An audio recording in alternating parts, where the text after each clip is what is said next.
Well, it's not an easy job to run a state these days, and particularly if it's a new state vying to compete for investments with the likes of a Karnataka or a Tamil Nadu or even a Telangana.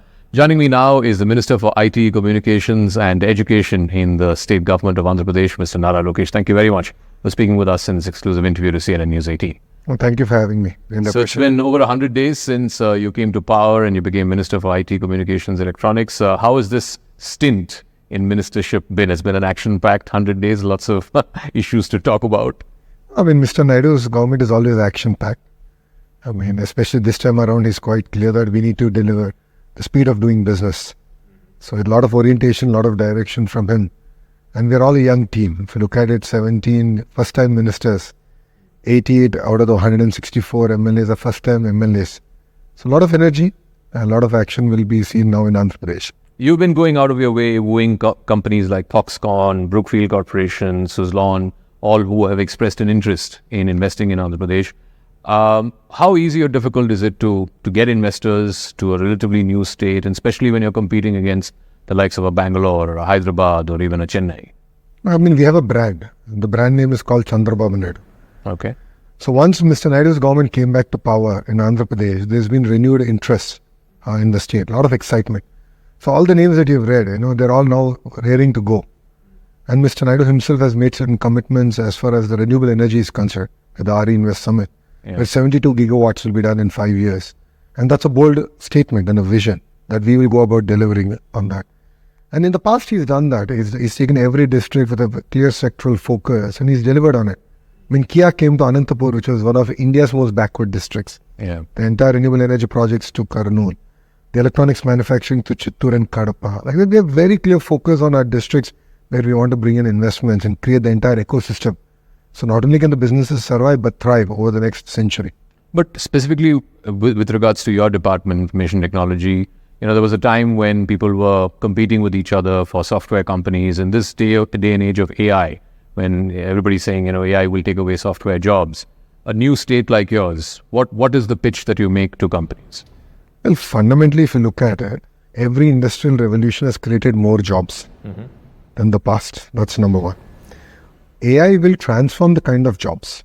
Okay. So, and as an HRD minister, my job is to make sure that I create the next generation leaders and workforce. That's one. Two, Hyderabad has been the benefactor of Y2K. Boom. I believe Andhra Pradesh can be the benefactor of the entire AI revolution. So AI coming, marrying the entire machine learning bit, the quantum computing bit. I think we can do a lot of work in that sector, and we can leapfrog compared to the other states. And Andhra, if you look at it, inherently has amazing engineering talent. If you go globally anywhere, in the IT sector, a lot of Andhrites are already there. In fact, even Telanganites, for that matter. So we have a very important role to play in that sense. So human capital is there. Then you have a government which is going to deliver on speed of doing business. I think it's a lethal combination. But when you have like Electronic City in Bangalore, the high-tech city in Hyderabad, what does Amaravati offer? Amaravati is the next generation city. If you look at it, that's where you have all the world-class institutions that have already set up shop, and now they're going to create, they're churning out next generation leaders, number one. Number two, Amaravati can be India's sandbox, because India has not done a greenfield city at this scale. And it's not just about a capital. We want it to be a knowledge city. So a lot of work is actually going in terms of what technologies can be used to sort of leapfrog the entire curve. And that's what I think Amaravati can offer, not only to India, but to the world. But tell me, the Chief Minister had talked about decentralization of development. He had talked about ensuring district-specific sort of progress, petrochemical corridor in Godavari, pharma hub in North Andhra Pradesh, financial capital in Vizag, and so on. What would you say to people who say that these are tall promises, you're not going to realize them, certainly not going to realize them in 5 years? Well, we've done it in the last 5 years of our tenure. Between 14 to 19, Kia came to Anantapur. Whoever thought that? So that's our mobility valley. The entire renewable energy is going to come to Kurnool, where the pump storage hydro projects are actually coming up. The entire electronics manufacturing cluster is between Chittoor and Kadapa and parts of Nellore. If you look at it, we manufacture 50% of India's air conditioning. The world's largest TV panel manufacturer, TCL, calls Tirupati its home. So we already have the key ingredients. Aqua, we are number one in the country. Palm oil, we are number one. Pharma, we already have a hub. We just want to build the world's largest pharma hub. So we have all the key ingredients in place. All we needed is a catalyst, and that catalyst is called Chandrababu Naidu. And we can accelerate our growth in that sense. Talking about the Chief Minister, I believe today he's made an announcement for the establishment of a Ratan Tata Innovation Hub. Tell us a little bit more about that. So if you look at it, there's a huge opportunities for MSMEs. And the biggest challenge that we struggle is lack of handholding.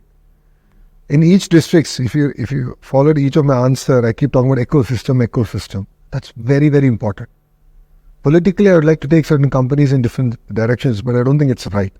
We have to build robust ecosystems, and that robust ecosystems can create millions of jobs in the MSME space. That's where, after the passing of Ratan Tata ji, Mr. Naidu said, let's do this, where we can focus on MSMEs, train them, guide them, and get the best of entrepreneurs in India, the first generation, second generation, to come handle them, nurture them, mentor them, whilst the state, with central government support, can actually fund these MSME startups. And that's why we're going to do these labs. But you talk about, private investment and all of these big ideas and, private investment sort of crowding in. But the public debt of Andhra Pradesh in 2019-20 was 31.02%. In 23-24, it's climbed up to 33.32%. It reflects a worsening fiscal situation in the state. You have asked for a financial package from the centre. Nothing concrete has been announced yet in terms of being able to reduce this fiscal deficit. What would you say to people who are investors who may be concerned about the rising level of public debt in your state? I mean, this is the exact situation that the erstwhile state was in 95 when Mr. Naidu became the Chief Minister. Exact situation. So we understand how to get ourselves out of this challenging times. Number one, we have experience in it. Two, there are two sides of the equation, debt and GDP. And if you look at it, we are probably the only political party in India that said that we'll create 20 lakh jobs in 5 years. And that's our first promise that we've made to our citizens. So anyone who's going to create jobs is going to get a red carpet. And that's how we can kickstart the entire economy that is sort of stalled. I believe both welfare and development go hand in hand. The fruits of the development should go back to welfare. And welfare should be fueled by debt. The past government did welfare fueled by debt. And that's what created this entire challenge. Inflation went up. We had various other challenges. So in the next 2 years, you'll see that equation now setting back again, where the fruits of development will actually, fuel the entire welfare. So you think a new state like yours will be able to grow enough to be able to fund the rising welfare bill? Absolutely. We've done it in the past and we'll do it all over again. Okay, let me talk a little bit about your department. We believe recently the floods that affected Vijayawada, and you had this interesting situation where private companies, startups sort of crowded in, built a sandbox, as you said, and helped you with drone technology. Tell us a little bit more about how that helped identify the people who were in need, the people who needed to be rescued, the people who needed, food and water and so on. If you look at it, the floods that we had in Vijayawada was once in 248-year event. So definitely no one was ready for it. Okay. It really caught everyone off guard. It was a flash flood. In greater parts of the city, there was more than 6 feet of water. So the entire area was inundated. So we used things like drones. I wouldn't say that we mastered it, but we actually started piloting it. We had only 40 drones available in our state. We got all 40 and we started delivering food, and we learned that we can do this much better. So we delivered close to, I think, about 50,000 families we delivered through the drones.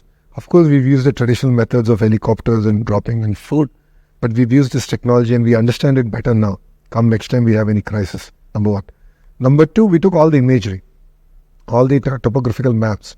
We created a sandbox and we offered it to engineering students and the best institutions in India and in Andhra Pradesh to have them work on it and give us suggestions on how to improve, understand which are the houses that are really inundated, how do we give compensation. So imagine 15 days after the flood, we dispersed close to 650 crores of rehabilitation funds. I mean, no other state has done it in India's history, but we were able to do it because we had the technology in place. It was powered by young students, a lot of ideas coming in from them, and they enabled us to do the entire sandboxing. Even things like repairs.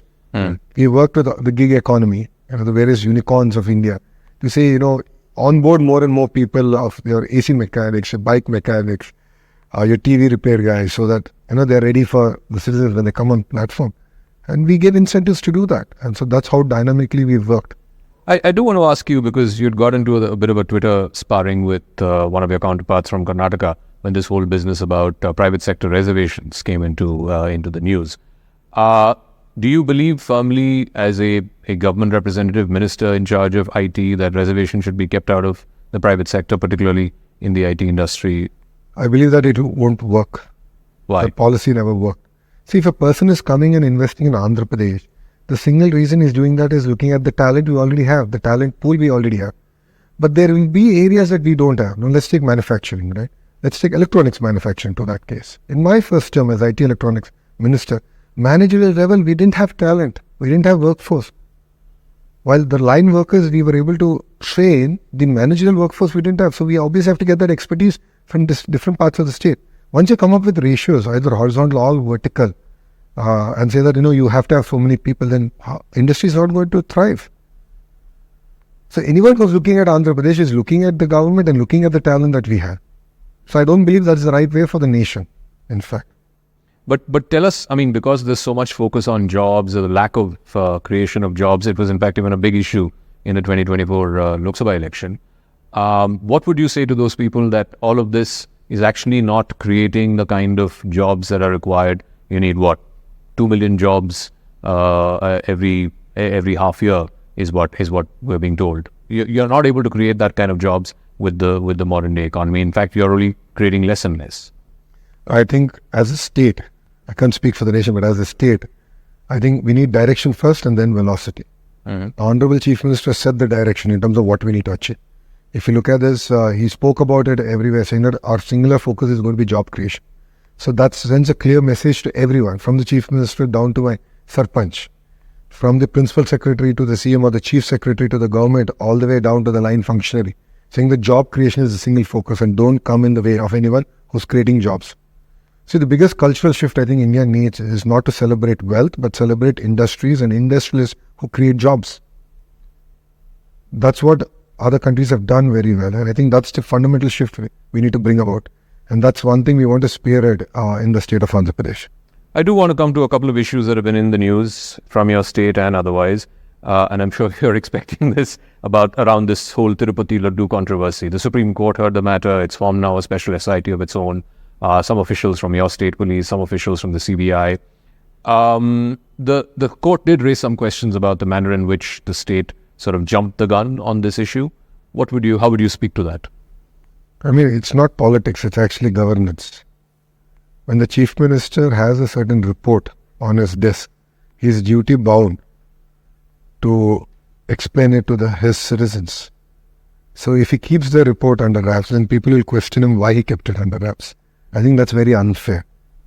So being as the head of the state, it was his responsibility to explain to people that this has come to his attention, and subsequently he formed a SIT.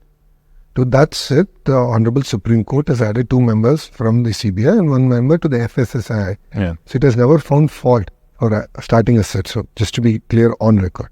Okay. So in that way, I believe that we are accountable to our citizens, and anything that comes to our attention, we have to explain it to our citizens. And I think what we did was absolutely right. I believe the court also said this in its order, that the 2 cases were registered or the cases were discovered on the 6th and the 12th of July, and yet Mr. Naidu held a press conference about it on the 18th of September. Basically, the court was questioning the timing, saying you got the report in July, but why did you decide to go public on the 18th of September? The report came to the executive officer of TTD, and then he needs to submit it to the government. So that has a certain process to be done. Once Mr. Naidu got the report, he explained it to the public. Your political opponent, the former Chief Minister, has said that this is purely political in nature and that there was no merit in these allegations, and in any case, no adulterated ghee was used to make. NDDB report is quite clear that there was adulteration. Anyway, now there is a SIT. The SIT will do its investigation now and submit a report soon. So I think everything will come out in front of the public. What do you say to those people who say that this whole thing was politically motivated because you want to, A, conquer the Hindu vote bank, as it were, to try and also checkmate your ally, Mr. Pawan Kalyan, who was aggressively promoting Hindu causes, and establish Mr. Chandrababu Naidu as a more credible Hindu leader, also keeping in check your ally, the BJP, and its political ambitions in the state? How would you respond to that? See, as a family, we are devout Hindus. As a political party, we have always been a secular party. So we believe that we need to carry everyone to develop a nation. And India has an amazing social fabric that we need to take forward. So I think it's very unfair to attribute anything for nothing but Mr. Naidu putting out facts. He is duty bound to put facts in front of people. He's not like other chief ministers or other ministers who might want to put it aside. No. He said, this is what I've come and it's important for me to explain it to the public. And he took that step and he explained it. What do you make of the recent election results in Haryana and in Jammu and Kashmir? Do you think there's a momentum shift after the Haryana results in particular? I think everyone is clear. India is clear. Job creation should be a single agenda. And now even the federal government, the central government is talking about it. Various state governments are talking about it. Of course, as a state, Andhra Pradesh, we want to lead it from the front. And definitely this will help us get things going. So to that extent, when you say job creation is the most important thing, how would you see this whole thing about caste census? The Congress and Rahul Gandhi say caste census will lead to identifying who are the people who require jobs and therefore creating jobs. See, caste census is important. Skill census is equally important. In Andhra Pradesh, we're doing the skill census, where we're getting all the data sets together. We're trying to identify what are the skill gaps of our citizens. What is the industry demand? Where does the industry see its jobs heading? The future jobs going to be created. And what is the skill intervention we need to do? So we understand this entire ecosystem. And the skill census will enable us to do it. So I believe both are equally important. Absolutely. And as I come to the concluding part, it's been over 100 days in this second term. This is the first time you're interacting with the Prime Minister, the Home Minister, leaders of the BJP. You're part of an official NDA now. How has it been interacting with Mr. Modi and his team? I mean, it's always been an amazing experience. I mean, their commitment to the state and commitment to the nation cannot be questioned. There are always going to be issues that we will not agree upon, and these are things that we will sit across the table, discuss it and resolve it. That's the way I look at it. I believe strong states make strong nation, and I would love Andhra Pradesh to contribute to nation building. Saying that we are a young state, we are a bifurcated state, a capitalist state, there are certain commitments made to the state of Andhra Pradesh. In some form or the other, we would love those commitments to be delivered. It's a hand-holding for a year or two so that we can contribute back to India subsequently, like how we have done it with the erstwhile Andhra Pradesh. And that's what we look at in terms of playing an important role in. But that special package that you're looking for, or that special status that you're looking for, nothing has come to pass in that. For the various other dispensations, it could be the backward district development plan. It could be allocations with regards to the schedule 10, 11, 9, 10. The bifurcation of various corporations, that is still there. The special package dispensation. So we did get that for Amaravati. If you noticed it in the budget, it was quite clearly there. So we will definitely get our what we believe is right for our state. So you're satisfied with the progress of this alliance, and because many are saying that the Modi third term depends on Mr. Naidu and whether he is happy with the continuance of this alliance. See, our support to NDA was pre-election. We walked into India unconditionally. We continue to support NDA and the Honorable Prime Minister unconditionally. For the single reason, we believe in his leadership. We believe in the direction that the nation is heading. And as a state, we believe we have a role to play. And we will play that role. So we will continue to support, but we're going to continue to give our opinion and our feedback on various subjects. All right. Nara Lokesh, thank you very much for speaking with us here on CNN News. Thank you very much. Thanks for having me. Jai Hind.